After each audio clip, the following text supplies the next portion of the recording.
This is Black Nerd Power. On the KUDZUKIAN. Greetings and salutations, ladies and gentlemen. Welcome, one and all, to the little show that we like to call Black Nerd Power, BNP if you're nasty. I'm your host, Mr. Richard Douglas Jones, and with me, the co-hosts of Black Nerd Power, Mr. Marcus Seaberry. What's up, my nerd? Oh, nerd to please, and Ms. Kimber. What's happening, man? Hi. Hey, guys. So, how's everybody's week been going? You know, just grasping at black joy at every turn I can, considering that the world is on goddamn fire, and apparently it's fine. Yeah, apparently. Like, my whole thing is, like, if this is gonna be it, quit playing with me. Like, quit playing. If this is gonna be it, let's let this be it. Like, if it's time to go. You know? So wow, niggas, this is y'all America. This is who Richard turns into when he goes to protest Richard. Y'all didn't meet protest. Y'all haven't met protest Richard. No, but Richard been protesting, and Richard is worked the fuck up.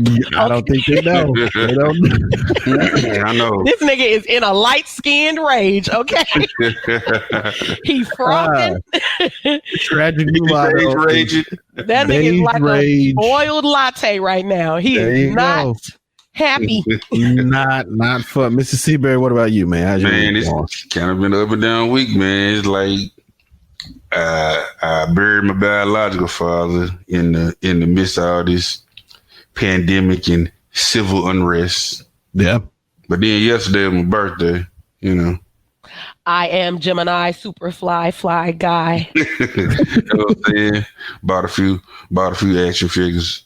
You know what I'm saying? Couldn't I couldn't do the full turn up because, you know, pandemics and shit. Right. What'd you get? Oh, well, actually, show them off. I got a Spock.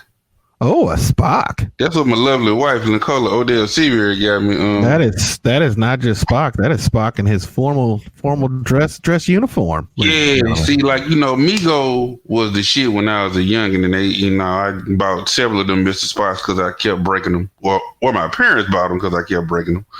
And Migo started back there in like Target, and you can get them on Amazon. So that's one. Dang. So I left my other ones in the other room because like somebody gave me a $25 gift card and I bought for myself, you know, the character Rage, the Marvel Comics character. I got a big Rage and figure, and I also have. There's an Ava DuVernay Funko Pop, and I bought that as well. Oh wow, cool! What does that look like? Does it have the locks and stuff? Is it? Yeah, the locks. I can't wait. I really want to see it. I'm gonna. Did you order it?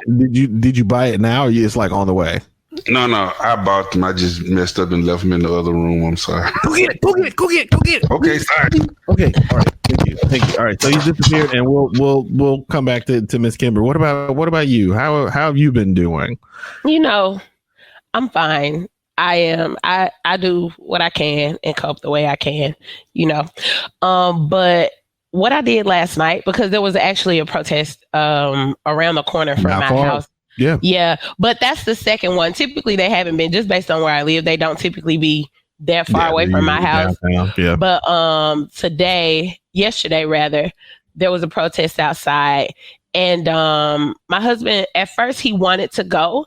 And then he decided that he didn't want to go because he felt like his energy wasn't right to like be the way that to be organizer focused. You know, like, I do want to take this opportunity and just say, like, y'all, if you're going to a protest, make sure that you're in the headspace to follow the leadership of the organizers who are there.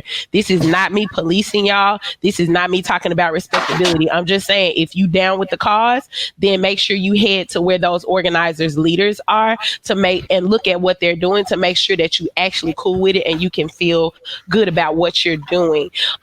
If you get to a protest and the leaders are not lining up with what it is that you feel like y'all supposed to be doing, it's cool for you to leave. It's cool for you to disengage from that space. Or start your own because we need voices, we need people, we need bodies, we need movement, but we don't need like distractions. And so just get in line. It's not that every differing perspective is a distraction. It's just that anything that makes the protest like dangerous to the people who are protesting is something that we can't have. So make sure you can align with these organizers. And if you can't, feel free to roll and move on your own. Anyway, so there was a protest around the corner. My husband at first thought he wanted to, decided that he wasn't in the right headspace. I was pretty worked up by the time I thought we were going. And so when we decided to come back and not go, I didn't want to go either. I wasn't, my mind wasn't right. I didn't want to go. Nope, sure didn't. And like when we came back, I wanted some escapism. And guess what the fuck my crazy ass bought and watched? Not imagine. Bad Boys for Life. I know it seems like a bad choice, y'all. I know it seems kind of counterintuitive, guys. No, it doesn't. But I mean, it really worked out for me. I was ready for a brand new movie. I didn't realize, y'all, I know I don't love the movies very much, but I didn't realize how much I miss like blockbusters. You know what I'm saying? Yeah. Like brand new movie coming out now. Mm-hmm. It's really easy for me to I dismiss TV. I dismiss movies and like, oh, I don't want to see that, or that's too bothering, or that's too scary. But that was a lot of like, I feel like you don't know what you got till it's gone, guys. Like I miss the previews. It's like I miss the Michael Bay explosions. I need a couple of those in my life. I miss the popcorn. We actually, we see Michael Bay himself in this movie. He's like the wedding DJ. Yeah. Which tickled me half to death. It's so funny to see Michael Bay. And also it was like strange because just before that, there was a scene where some random person has shot like 3 shots at the tire of like a Ford Focus, and at shot number 3 the entire block blew up from combustion from the tire air escaping the Ford Focus. What? Yeah, that's not how science works. It ain't how none of that works, but it worked. Michael Bay is like, physics be damned. Listen, actually, y'all, he's the EP of this one now. We gotta put some of it towards the actual directors. He didn't direct this one. Okay, then he's not the director. Who's the director then? It's these 2 guys. They like up and coming. My bad. No, space on it. So I really enjoy Bad Boys for Life. It was crazy as fuck. Like it went ahead and jumped the shark for itself, which I appreciate. Sure. The villain was live in this show like that. And it makes a lot of sense because without spoiling it too bad, I'm pretty sure that they set the villain up to be the person who continues like the series as like Bad Boys or whatever. And so I'm really excited about that. The directors are Adil El Arabi and Bilal Fallah. There you go. Cool. Okay. But yeah, they definitely made it seem like if they made another Bad Boys movie, they would be the old head sitting in the chairs calling the shots. Right. With this new kid on the block, Armando, being the guy who's gonna take the next thing. Right. I mean, the post-credit scene was a perfect setup for a Bad Boys 4. Yeah, exactly. Yep. Exactly. The villain looked all sad and regretful. He looked just black enough.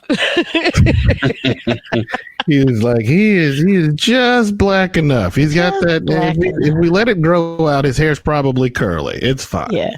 But it's lit that, I mean, considering that Bad Boys is a Miami show, like it's a Miami show, there are always Latinx people portrayed in Bad Boys, and we haven't had like Afro-Latino heroes yet. So here we go, and I'm excited about what that could possibly be. I'll really be looking forward to the next one if it happens. Miles Morales. Oh yeah, there you go. But not Afro-Latino heroes in Bad Boys. Yeah.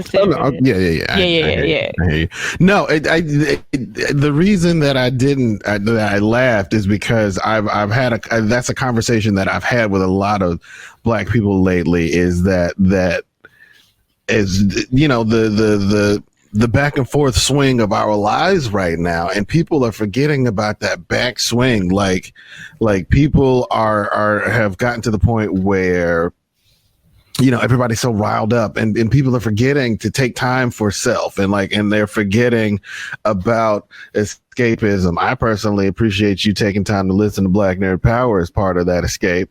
But yeah, there's people are talking about escapism and like, yo, I'm mad, but I'm tired. Like, is it okay that like if instead of going out to protest tonight, I want to sit and watch a movie? And I'm just like, hell yeah, it's fine. Like, please take care of yourselves. And just in that regard, I got a chance to watch Space Force on Netflix, which is hilarious. Have either you seen it with Steve Carell? No, I haven't seen it yet. I can't handle him. Oh, really? I cannot take him. He's so crazy. And then like the thought of him going to space, all I heard was Spaceballs, and I was like, I'm done. I'm out. I'm out. Yeah, it is. It is not though. He's a much more subdued character because he's like the head of Space Force. And so yeah, to see him as the 4-star general head of Space Force and to see him kind of deal with that. And it's just a lot. It's a lot of interesting stuff. Like Lisa Kudrow plays his wife, and she's in jail. And we don't know why she's in jail, but she's in jail for a really long time. And so they have to deal with, that within their marriage. And then, again, he's the head of Space Force. And so, India's sending up rockets. And so the president is wigging out, which they do really well. They never say who the president is.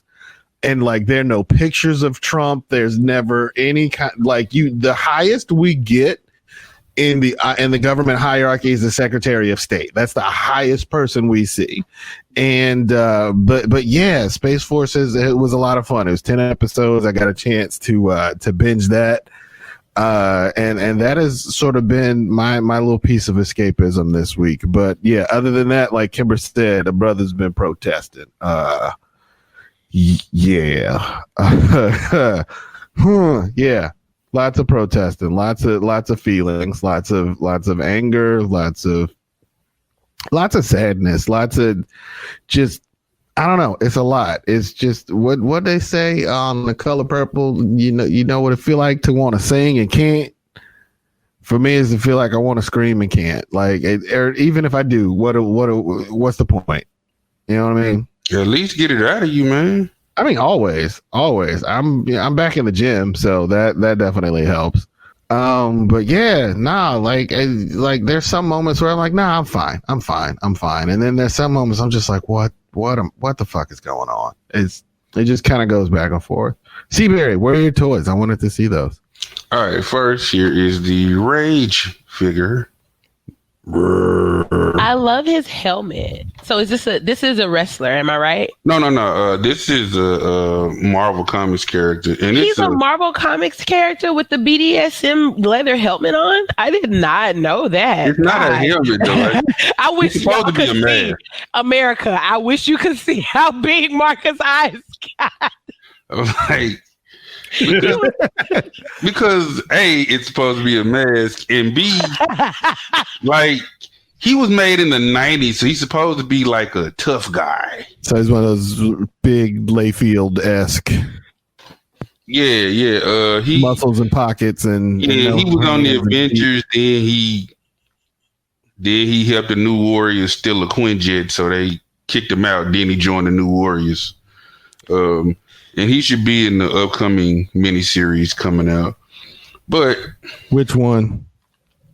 There's gonna be a New Warriors miniseries where it's like Night Thrasher and a few more, and they're gonna like mentor some new superheroes, some new young superheroes. Okay. But here's the main event: that Ava DuVernay Funko Pop. Oh my gosh! Pull back. And they have her glasses and everything. Push up a little bit. Up.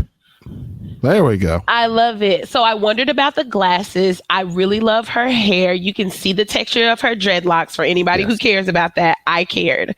Absolutely. That is super cool. Thank you so much for showing us that, Marcus. You and Richard have facilitated my of my new obsession with Funko Pops. Like, I know I'm behind. There are people who are seriously obsessed with Funko Pops, and both of y'all little collections put mine to shame. But I just love mine. It's so exclusive. I would tell you though, I'm not the guy who gonna buy everything in the line. Mostly, I'm gonna buy the black figure first. If you got a cool looking white figure, I might rock with it. But most of the time, it's like the black figure. Because like the very first Funko Pop I ever bought was a Lisa Turtle figure from their Saved by the Bell line. I was like, man. Seriously, why would you miss out on that? That's live. Who is this, Right there. Miles? Lisa Turtle. Yeah. That's Lisa Turtle. See, that's back when Funko didn't have it all the way together. If they Marcus, when was that? We need to start petitioning Funko right now, because the Saved by the Bell cast was just on, I think it was like Jimmy Fallon. And so maybe they putting it back in the mainstream because something's getting ready to come up. Ooh, that's Mohawk. One of them streaming series, I think it's Peacock. They're gonna have a Saved by the Bell revival. They're doing a new show, a new kind of Saved by the Bell kind of revamp with Mario Lopez. So they may be doing a reunion on the show, which may prove a little difficult because Mark Paul Gosselaar, the guy who played Zach, is the dad on Mixed Dish right now. Yeah, so. he got a lot going on. He's gonna pop up on occasion. I think they said Zach is like the governor of California now or something like that. That's funny. And yeah, Slater is just he's the coach at Bayside. He's the Bayside PE coach. Yeah. And so like, yeah, he was looking at the kids and saying something stupid like, "Oh man, that was fun. I remember doing that with your mom." Or was it your mom? That's ridiculous. Something like that. Yeah. Oh, that's horrible. I'm really excited about that. I wish they would re-release those Funko Pops, because I'm going to tell you about how I bet Lisa Turtle's hair will be better. I'm for real. Her hair on that Funko, them bangs is too straight. Also, she is not jazzy enough for Lisa Turtle, but that's when Funkos were a little bit more basic. I would love for them to reapply. Like, give Lisa a little hat, give her a fit, a purse. Yes. For sure. For sure. But yeah, Marcus, if you remember to take a picture of the Ava DuVernay Funko Pop, and we'll put that up on our Instagram page. Okay. Oh boy. So yeah, feelings are kind of are things, guys, that we have. What about you, Seaberry? Are you doing okay with all of this? I told you, man. I kind of been focused on my own little thing with my father's death, but like in terms of, I guess, out there in the world, man, I just been hoping people like you and my other friends who protest are okay. And now the new wrinkle that has me concerned is some guy they were trying to run over people on Cooper the other night. Oh yeah. I know the woman that was almost assaulted. She's fine. She's a family friend. She's fine.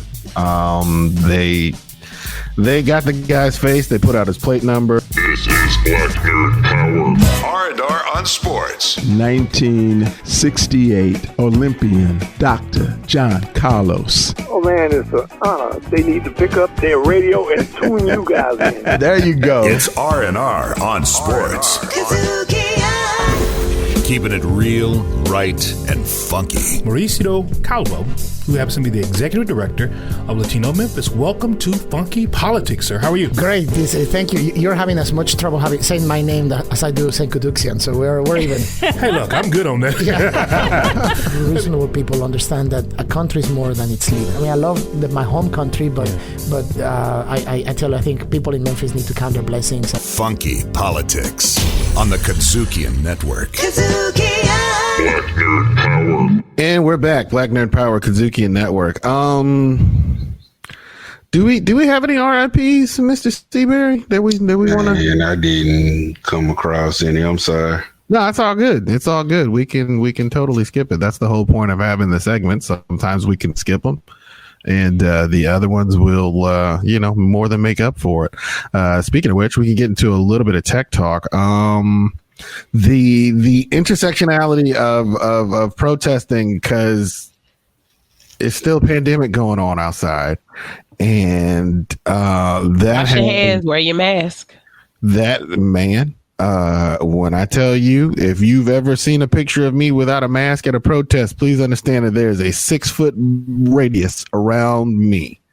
Because it's hot out there, and for sure, when you got to take a break to drink water, you can't, But anyway, yeah, they're saying that because of that, they are expecting a huge flare up in the upcoming weeks of COVID-19, and like just to kind of like what does that say that people are willing to risk their health and their lives to stick up for themselves? Like if that doesn't give you any kind of indication of like what's going on in this world, like people know good and damn well, because please understand, every protest that I've gone to, masks all over the place, and in a lot of cases, if you don't have one will be provided for you. Like in real talk, like they're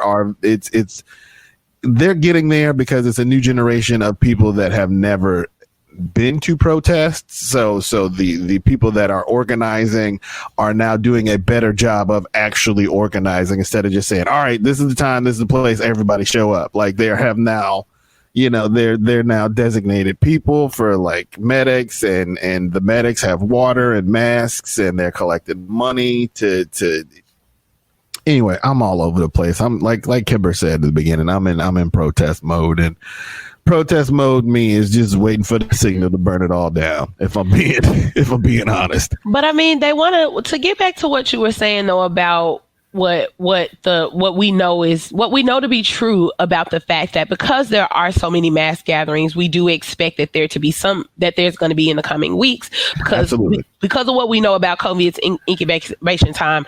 We know that in the coming weeks there are going to be some swells in cases due to protests. Yeah. However, like there's also going to be like jumps in cases due to like the current jump in cases. The shit's due to Memorial Day weekend. You know what I'm saying? When white people decided that the beach was their homeland and they could not stay away. Right? You know what I'm saying? Like what the fuck? And then also it's also going to be flare ups from like the numbers inside of those numbers.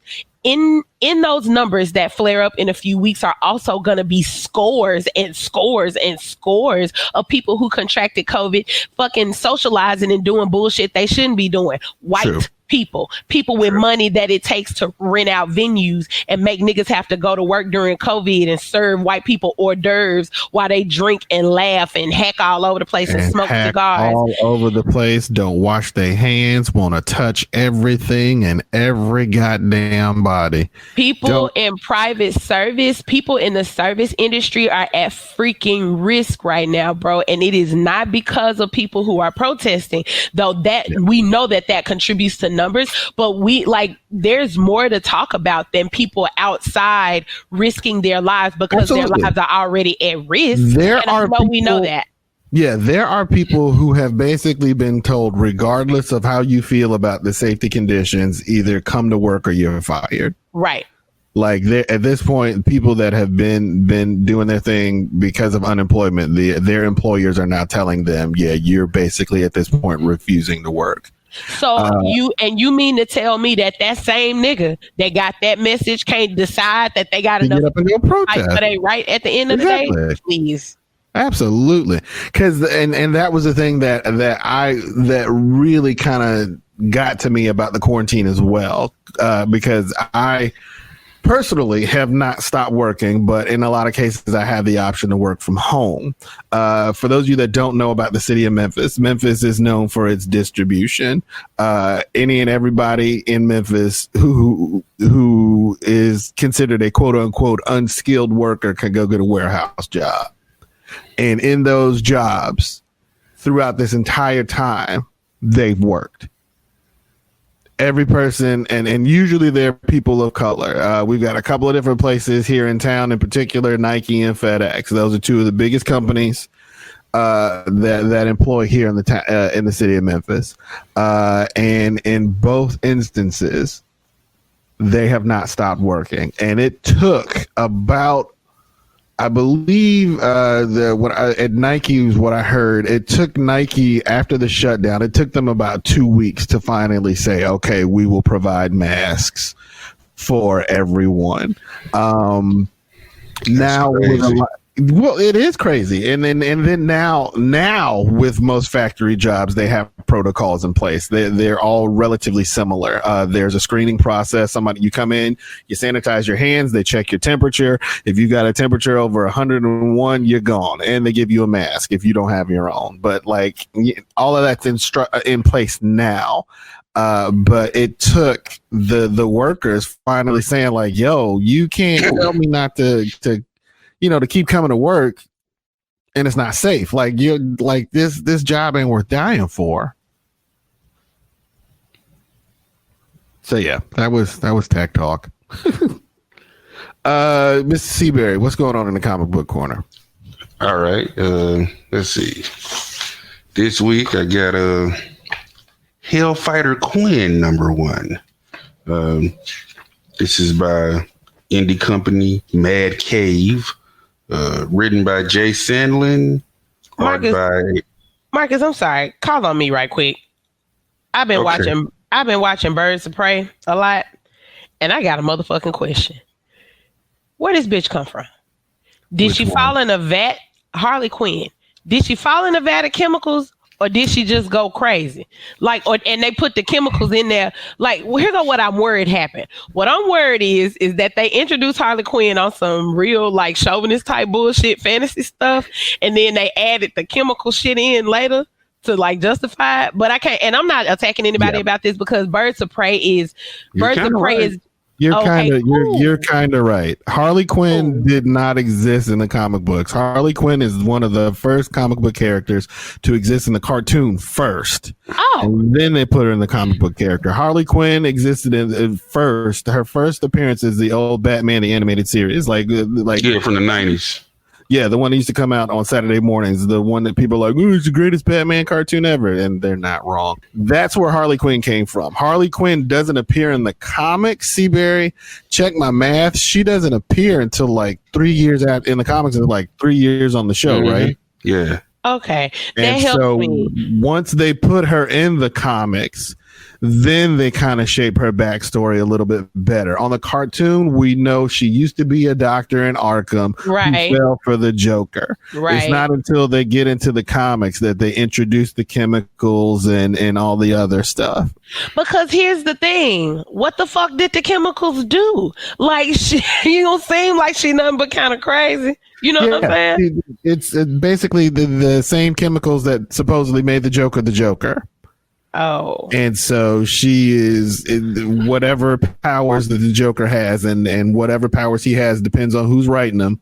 Okay, see, thank you. Help me understand that. I didn't understand there's been whatever the Joker's power set is, if he has any, has been super inconsistent up until like 2 years ago they added other stuff. We know he has the Lazarus pit in the comic, so he can resurrect himself. Okay, there you go. And usually a byproduct of the Lazarus pit is going insane. So that on top of his regular, ordinary Joker insanity. I was going to say, but he also just kind of a little bit like insane himself. Right. And not to mention he's like strong, but like everybody's strong. That's super strength is like your super basic go-to like one superpower. Like everybody's got super strength. It's like you get it. It's like you get super strength as like a byproduct of being the hero. Yeah. Like you're the hero. You got super strength. Yeah, super strength and karate. That's she's like, I'm a superhero. I know karate now. I'm super strong, but like varying degrees of super strong. Like, can I lift a car or a building? Like, what? You know what I mean? Right. Yeah. All right, continue, Mr. Seabury. Okay, well, the first comic that I'm going to talk about is Hellfighter Quinn. Like I said, it's by Mad Cave Comics, written by Jay Sandlin, art by Adagun Ilan, colorist Maria Santolala. Basically, we see this arena fight, and we learn about these 5 clans that pretty much, I guess, control this area. And in this earth, there are clanless people, and they pretty much live in slums. And there was a guy named Hellfighter Quinn who defended them, but he had retired. But then one of these young kids he was working with stole his costume, tried to fight in the arena, and got murdered. So that spurs him to get back in the game. And, you know, it's this crazy mystical world where you're fighting enhanced humans and monsters. And victories come by knockout, knocking somebody out the ring, submission, or death. It's just a interesting little comic. I thought it was cool to see a black protagonist in something like this. You know, it's a cool little book, a lot of little tough guy fights and tough guy phrases. There is a moment where Hellfire Queen says the Muhammad Ali Rumble, young man rumble. I thought that was cool. Just an interesting little story, setting up a pretty cool little world. Think it's worth checking out. And speaking of Birds of Prey, I also got Birds of Prey #1.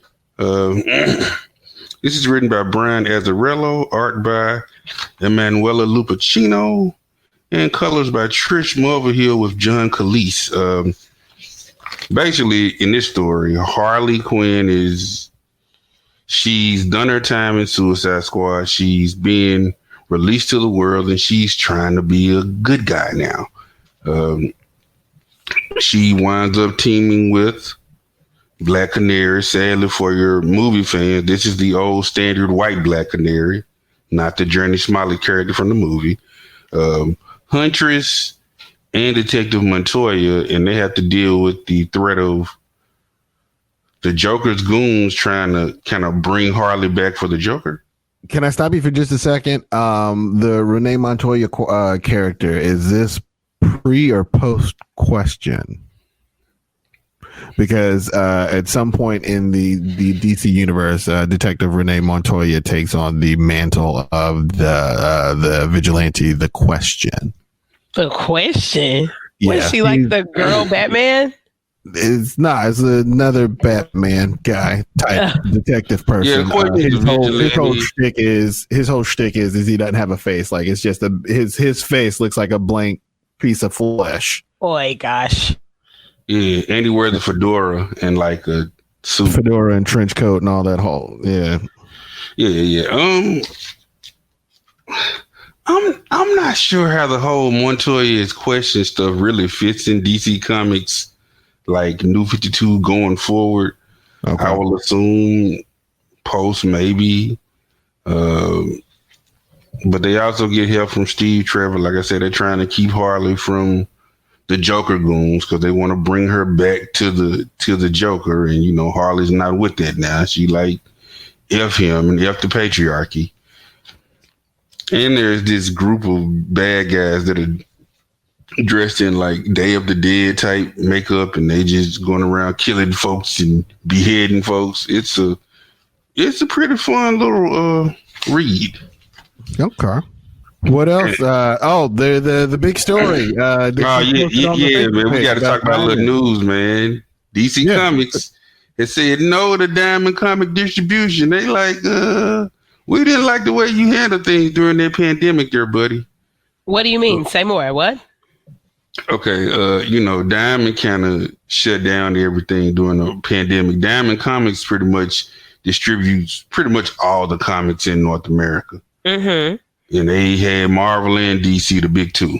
So okay, DC, I guess, kind of didn't like the way things were handled during the pandemic. And they have decided to branch out now. They will no longer be doing business with Diamond Comics Distribution. They will be with, I think, Random House for their graphic novels. I believe that's what the article said. And Lunar is their main distributor now. Correct me if I'm wrong. Diamond Distributors is located here in town. Is it? Oh, yeah. The warehouse is definitely in the Memphis area or the Mid-South area. Yep. They're saying, let's see. I'm just waiting on the article to load. After nearly 25 years of working with Diamond Comic Distributors, DC Comics will find an alternate route to comic book shops. Diamond, blah, blah, blah, blah, blah, blah, blah, blah, blah. Yeah. Basically, it's just reiterating exactly what Seabury said. I'm not going to read the whole article. This is huge because, for a long time, Diamond has kind of been the only game in town as far as getting your funny books to the masses. So we're gonna see what happens. If nothing else, I don't know how I feel about that. What was I think that coming off of this DC kind of smells of fuck shit to me. Are you telling me that what did Diamond do that they didn't like the handling of? Diamond stopped the lines. Am I right? And did not make. They stopped distributing for everyone. Remember, that's when the all the comic book shops shut down, right? And things of that nature. So yeah, because the CDC recommendation for non-essential fucking products like comic books said that people should not be at risk for COVID-19 from standing on the line. Well, making books come up. I'm worried, and I don't know a lot about this, but this is where I'm going with this, and this seems like capitalist bullshit right now. No, this is the part that I think kind of chapped DC's hide. So Diamond closed down as a result of the COVID-19 pandemic, and they said they would withhold payment to publishers. And DC had some cash flow problems, so they were like, yeah, that's no good for us. We're going to find alternative distribution. Yeah, they got to get, because their movies suck and they lost a bunch of money. So they got to get the funny books out. And Diamond was like, nah, we need to protect people. And DC was like, nah, let's get this money. And so that's really kind of what's going on here. So like in this, Diamond is definitely not the bad guy. DC, I don't know that that's necessarily true. I think both of these corporations might be fucking up. Diamond could have kept its commitment due. I mean, it ain't like, did they pay their workers or some shit? You know what I'm saying? Yeah. Like I think we just full of fuck niggas right now, y'all. I think this right here might be what we call a bag of dicks. Zero argument for me. Man, I ain't trying to defend none of it. Right. And I know y'all ain't coming at this like blah blah blah. I'm just like, that's some trash. But it's just like you was telling us. Yeah, Diamond has had just this grip on the industry, just this monopoly. And trust me, I've heard several comic shop owners complain like they kind of suck, but hey, yeah. Well, I wonder who's coming in behind him. Marcus, can I ask a favor? Would you update us about this next week? Because I really want to know more, and I have no idea where to look. Okay. It's on our page, actually. We have posted the article. No, but I don't know where to get the update. That's why I'm saying he's going to post an update to the page, because that's where I get this kind of news from the Black Nerd Power page. Yeah. No doubt. All right, that's been the Comic Book Corner. We're going to take a break, and we'll be right back with more Black Nerd Power on the KUDZUKIAN Network. This is Black Nerd Power. Jazz, America's own original musical art form. When did it start? Who were and are some of the major players? How do you distinguish what kind of jazz you're listening to? We talk about the great and lesser-known artists, songs and tunes, the instruments, and the social impact jazz has had on world culture since its beginning at the start of the 20th century. Riffin' on jazz on the KUDZUKIAN Network. And we're back. Black Nerd Power, KUDZUKIAN Network. Hey, Kimber, what's been going on with you, man? Because you be reading and shit. Man, that's all I do. So this week's book was Recipe for Persuasion by Somali Dev. This book is book 2 in Sonali Dev's Rajas series. And through this series, she's retelling Jane Austen books from the perspective of a royally descended family that immigrated from India to San Francisco, and they built a life here. I skipped the first book because it's called Pride, Prejudice, and Other Flavors. And it was a Pride and Prejudice retelling, which I had just, when I found out about Pride and Prejudice and Other Flavors, which is Sonali Dev's retelling, I had just come off of Georgia Tabu's Pride and Prejudice redo, which I talked about, and I wasn't really in the mood for it. I can't even lie. This is the first time that I've been moved to read a book that specifically featured an Indian American heroine. And I picked it up because it caught my eye because it was Persuasion. Persuasion is my absolute favorite Jane Austen book. I really love second chance romances in general. And so Persuasion was one of the first second chance romance that I had ever read. And I have loved that genre, that trope ever since. In Dev's book, our heroine is Chef Ajna Raji, and the hero is Rico Silva. So these are our Anne Elliot and Captain Wentworth characters. A cool thing about this series that even though I didn't read the first one, the Pride and Prejudice retelling, so far the Rajas, the girls who are the women, they're women, but the women who are the heroines, they haven't fallen in love with any white guys yet, which is also another reason why I was willing to go ahead and jump into this. I know, right? It's different. You know what I'm saying? Like if one of them do, I'm sure there are tons of Jane Austen books to retail, so I'm sure there's gonna be a white guy eventually. But it's cool that like we're at book 2 and both of the heroes are brown. You know what I'm saying? So anyway, we got Ajna and we got Rico. They used to love each other when they were young and they fell out for reasons. If you've read any Austen at all, you know that the reasons are duty and family. Okay, you know what it is. Honor. Thank you. Duty. Yeah. Honor. Come on, Zuko. You know what it is. They're forced back together in the book when they both take a spot on a reality cooking show competition that pairs, you guessed it, celebrity chefs with sports stars. Okay, fuck with me. Fuck with the trope, Richard. It's comforting. You got me. It's comforting. I'm still here. Sometimes predictability is really comforting, but that's just the premise of the story. Like, you know, you get your sparks and all that shit. You know, they cooking, temperatures flare in the kitchen and all that cool shit. Recipe for Persuasion was really good. It was kind of the way that it was set up was kind of like, it was like watching a real good behind the scenes. You know, when Beyonce do her behind the scenes and you know, it's a behind the scenes for the behind the scenes that you never really gonna see. It's just like a really well curated behind the scenes for a reality show or a concert. The background is really full. It's not just with people, all of Ajna's family and like Rico's like people, because he a fucking superstar, his agents and teammates and friends, but it's really full of ideas that like really present themselves as characters, like social media. Social media plays a huge role in how they have to interact with one another. They're on a reality show.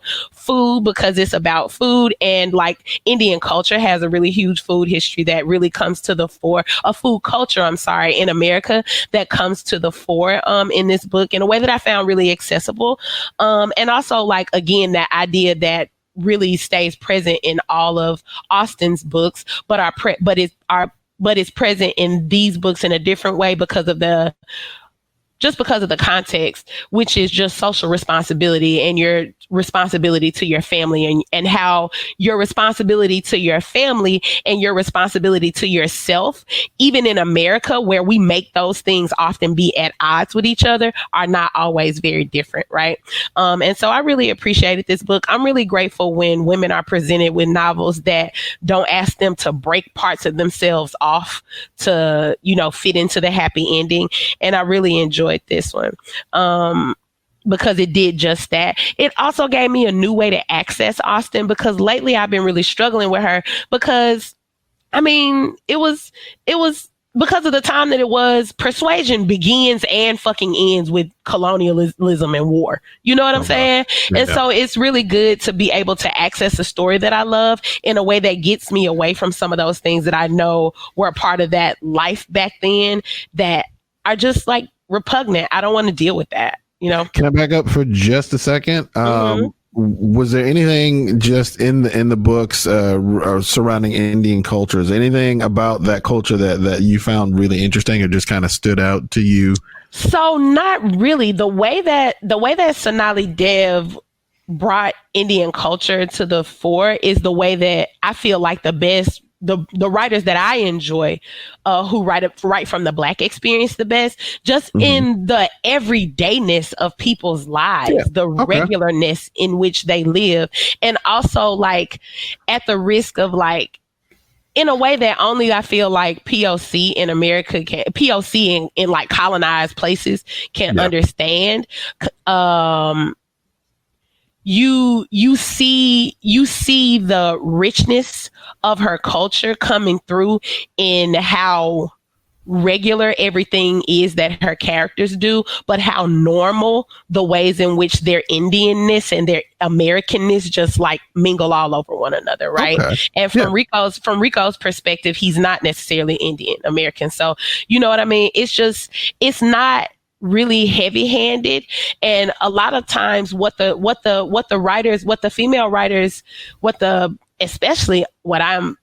especially not the female writers, but the POC women who are writing, that I've been reading, and I talk about a lot, Talia, talk about Sonali, talk about Kennedy Ryan.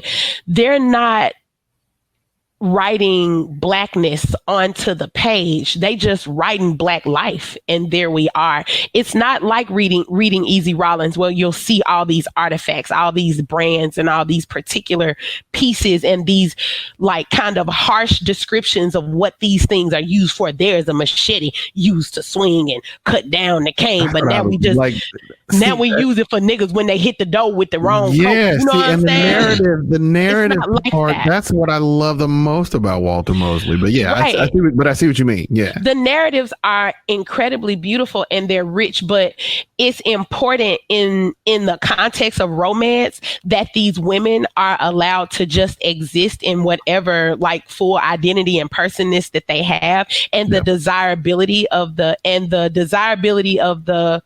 desirability by the hero, because we are talking about desirability in this. I mean, shit, or the heroine, like, because you know the desirability of the other person is essential to it, because like it's a romance novel, but at the same time, it's not based in things that we know automatically cut women of color out of the picture. It's not based on blonde hair. It's not based on, you know, slender fingers. It's not based on a dainty voice. It's based on, you know, fuck beautiful, I'm brilliant. You know what I'm saying? That's the vibes. And it's like something to be proud of. So it's not overt. It's really no heaving bosom or quivering bodice. Tons of heaving bosoms and quivering bodices in romance right now. Even the best and wokest romance have heaving bosoms and quivering bodices. It's just shit. Yeah, absolutely. Are you fucking kidding me? I feel like you keep like taking me away from my point, so I keep half finishing thoughts. But what I will make sure to say about this is that a quote unquote woke romance that features a character that's not being like objectified for her body, that does not necessarily mean that book will not have sex in it. That does not mean that book will not have smut in it. Like some of the most forward-thinking books about how to represent female characters and the people that they love, because it's not always a guy that's a love interest in these books, like, are super smutty, like porn levels of smut. You know what I'm saying? Sonali Dev, not so much. We're not porn here. We got a tame little. We got some chemistry. We got some simmering. We got a little, you know, a little corner kissing, and there's a very tame kind of sex scene. But this is not your risque type of book. But there are tons of them that have great representations of women, but are very, very, very risque. Okay. You're listening to Black Nerd Power, by the way. What about video games? Have you had a chance to take a look at any video games, or I'm just I'm doing stuff in VR. I've been playing a couple of VR games, but I really just want The Last of Us. What I'm realizing is that The Last of Us is going to be so goddamn violent that I am worried that I might not be able to cope with it. I've been saying that. However, I have to cope with it. It's the same thing I talked about with the other one. Like, I need this story. Right. I really want it. I really want this story. So I'm going for it. So what I've been looking for, Richard, is things to help me get through it. Games to help me get through it.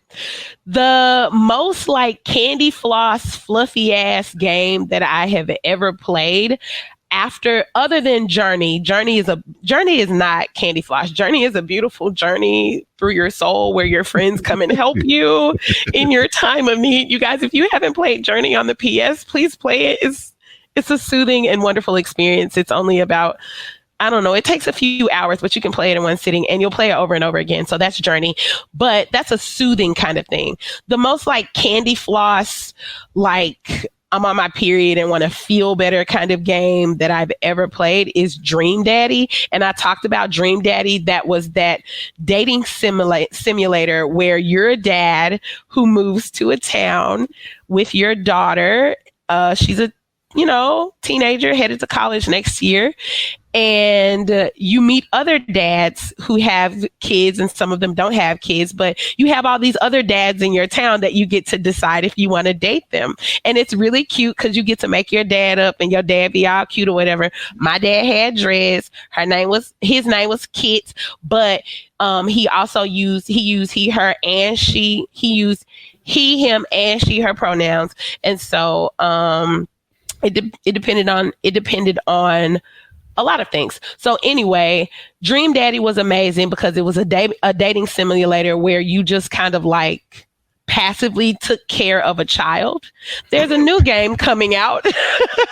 It worked for me, Richard. I liked it. It was literally a dating simulator, and you passively took care of a child because that kid was like grown, and it was great. So I want to play this game that's coming out on June 18th alongside The Last of Us 2, which is called Best Friend Forever. Best Friend Forever is another dating simulator where you move to Rainbow Bay, which is called the best city in the world for dogs and dog lovers. And you get shut up, Richard. And in Best Friend Forever, when you get to Rainbow Bay, you and your puppy meet all these other people and their puppies, and you have to find the best match for you and your puppy. And it's a dating sim where instead of passively taking care of a child, you will very meticulously care for a Tamagotchi. A Tamagotchi, wow. Okay. Not really. It's a dog. No. Basically, yeah, that's basically what it is. I'm excited about it. I think it's it's ridiculous. And I think it's the perfect thing to play alongside the dismal Last of Us, wherein I will just at this point, the image of Ellie's like tattoo and her hand gripping a shield and like blood spurting out of somebody's neck, that's just like permanently etched into my brain, and we ain't even played yet. Yeah, nah, it is not. The carnage is real. The carnage. Yo, like the neck stabs, y'all. It's so many neck stabs. You stab the front of the neck. You can stab the side of the neck. You can slash the neck right up under the chin. You can, it's. Wow. Yeah, I'm gonna be surprised if we get in here and she can cut a bitch in the face with a razor. I ain't gonna be shocked. I will not be shocked at all. The gameplay that's coming out versus the soft reviews that are coming out, they're like, yeah, the stuff you see, the stuff that Naughty Dog has let you see, is pretty tame in comparison to the actual game. Not to mention, like, everything that we've seen is like on easy mode. They're like, please understand that this is on easy mode, and the AI in this game is ridiculously smart. I really hope that there's a narrative mode. Like, did they already say yet? Is there a mode below easy? No. No? Okay, good. I think easy mode is the one. They're like, if you want the narrative, like, this is the one you play, but please understand it's still gonna be difficult. It's still hard. And we know that. Like, I'm not fussing about that because Naughty Dog, they set that precedent and we know what that is, so that's fine. But I'm cool. Like, I'm not complaining. Troy is getting ready to play The Last of Us. We are going to play it together. When I'm going to do as much as I can. And then when I get scared, I'm going to give it to him and just watch the rest with my eyes closed. And then the parts that I really can't watch, I'm going to make him tell me what happened. And then I'm going to watch your Twitch. Yeah. I already got a plan. So Are you? Is he going to play the prequel as well? Oh God, the one where her friend dies. No, Yeah. I'm straight. I'm good. I don't need no reminders of why Ellie is like she is. You have to admit though, that game has a very, very important role to play within the narrative. It's an important transition piece for sure, so that people can situate Ellie outside of the person that Joel outside protects. of Joel. Yeah. Exactly. Yeah. And honestly, so that we can try to figure out who Ellie is ourselves, because we played as Joel. And what's real is even as a woman, like as a femme person, playing as Joel still felt, because of my age, felt more relatable than playing for Ellie. I'm not one of these people who said like, oh, I always felt more kinship with Ellie. No, in my mind, Ellie is still a little kid. And when I think of her, I see her just like Joel did, just like his daughter. You know what I'm saying? And so even though she's like all traumatized and shit, and I know, she violent and do her thing, I still see her with that kind of purity, because I'm thinking of her as that same girl that died the first night of the pandemic. You know what I mean? And so I got a lot, like, people have a lot of baggage that they're going to have to reckon with around Ellie, and her being like violent as fuck. We have to disassociate that from Joel as much as we have to attribute it to him. We got to like understand that comes from her other life too. Sure. I'm definitely curious to see what they're going to do to sort of symbolize innocence lost. Because I think they might not do it. That might be the point. Ellie, I don't know if we could talk to Ellie, that she would tell us about a whole bunch of innocence she feel like she had, Okay. I mean, after you kill a couple of dudes in a mall, like I hear you. I mean, but more than just that, like, everybody dies. You wake up in a world where everybody's dead or dying. Yeah. And then what? Right. I'm curious to see the changes in Ellie, to be certain. There may not be a whole lot of transitioning, but the changes in the character, yes, because like you said, she's not the little girl in the first game anymore. That's not who she is anymore. She's good and grown. She's 19. She's I don't know. So you're saying it's like the bloodiest coming of age story ever? Basically, and if she dies at the end of the game, I wouldn't be surprised. I don't know. I don't know. I'm leaning toward being just surprised by whatever happens. Because honestly, the shit, listen, y'all remember that first ending, that shit took me out. That shit almost took me out. We talked about that game for, a good 4 episodes. Yeah. On that note, guys, let's take a break. We'll be right back. Let's do this last segment. We'll be back. More Black Nerd Power, KUDZUKIAN Network. This is Black Nerd Power. Black Nerd Power.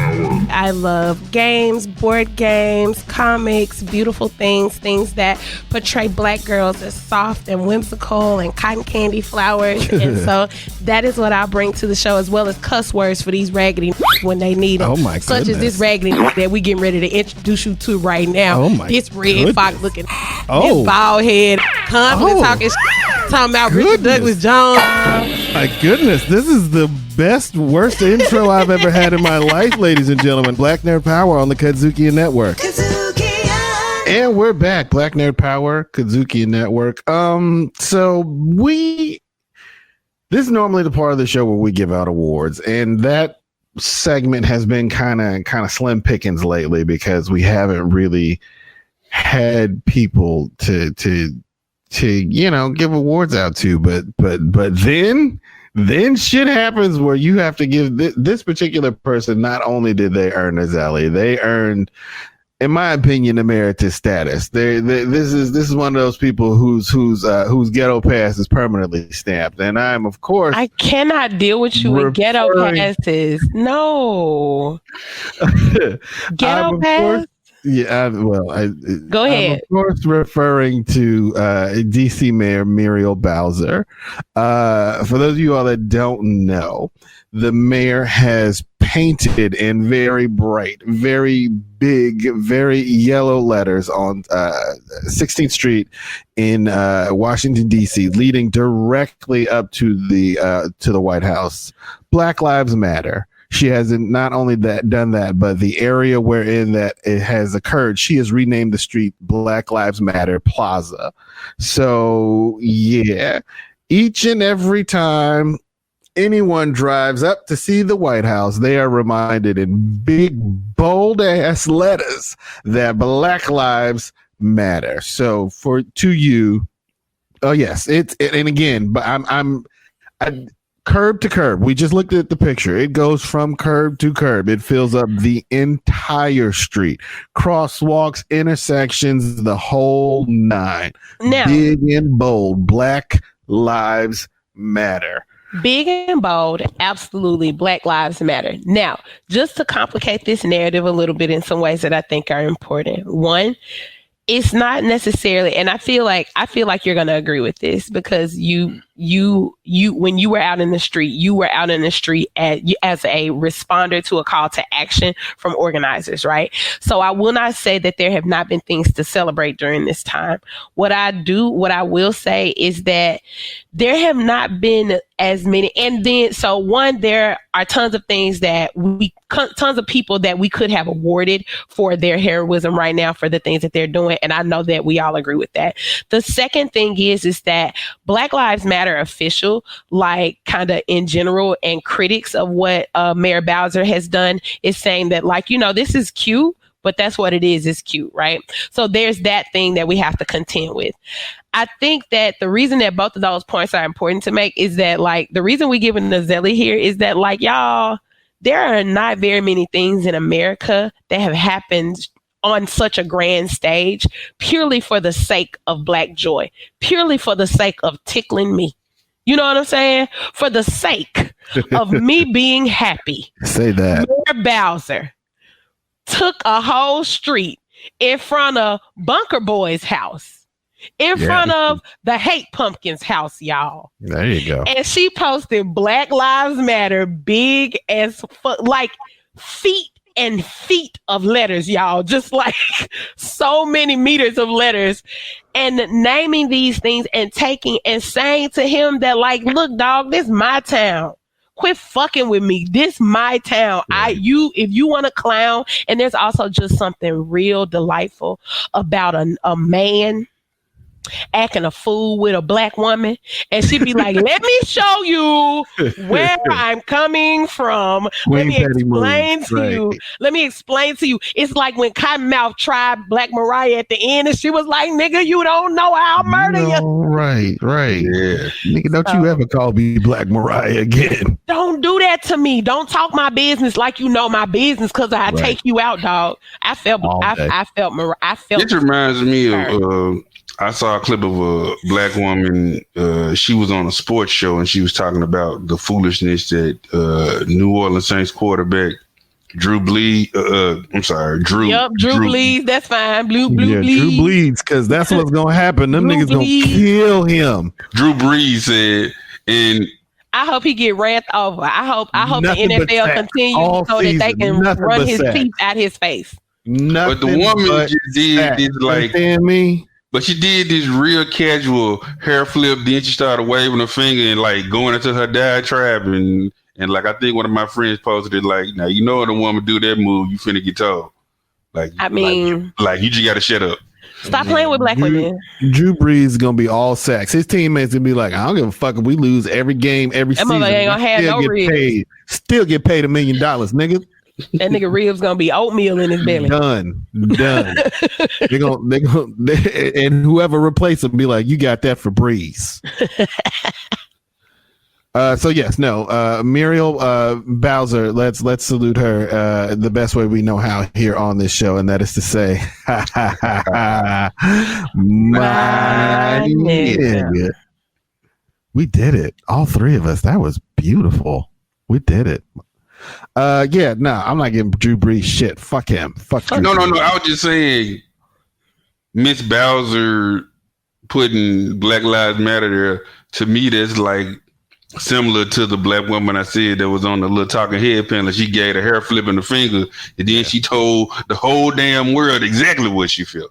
I was This right here. Get that finger up. Uh-oh. Ah, shit. Hold on. Oh, God. Don't play with me. I feel like that's what Miss Bowser did, you know, just like, hey, yeah, yeah, with one great legislative move, she basically just said to the president, "What you ain't gonna do." What you ain't gonna do. Again, just on a personal level, like I said, just processing feelings. Feelings suck. Feelings do not suck. Nah, man, you gotta feel your feelings. Maybe. Thank you, Marcus. Maybe if you fought them a little less. I hear you, but if I gave into my feelings, I would hit things, and I can't. Okay, do that. but you probably be arrested. We don't want you arrested. We're conflating giving into our feelings to processing our feelings, and that means we need to go to therapy, guys. Yeah, maybe. Because like I said, I look at that. I look at the thing that what Mayor Bowser did, and I'm just like, is this it? Is this the signal? Is it like we doing this? Like let's go. Like if it's time. Well, what's real is there are a lot of people who are saying it is time, right? So just like run up. I don't know, y'all. I'm working through everything that I can work through at this point. My brain is at top computing capacity, and I am doing my very best. And whatever my black ass life looks like right now to you, it matters. Yeah. And that's all. I just, in DC in particular, like I was sitting there rooting for him. I was like, get through. And then they put the second fence up, and I was like, okay, they get it. I was like, y'all almost made it. Y'all almost got through. You?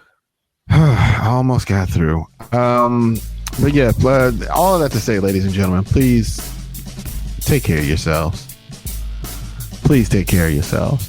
Yeah, self-care is very important. And be gentle with each other.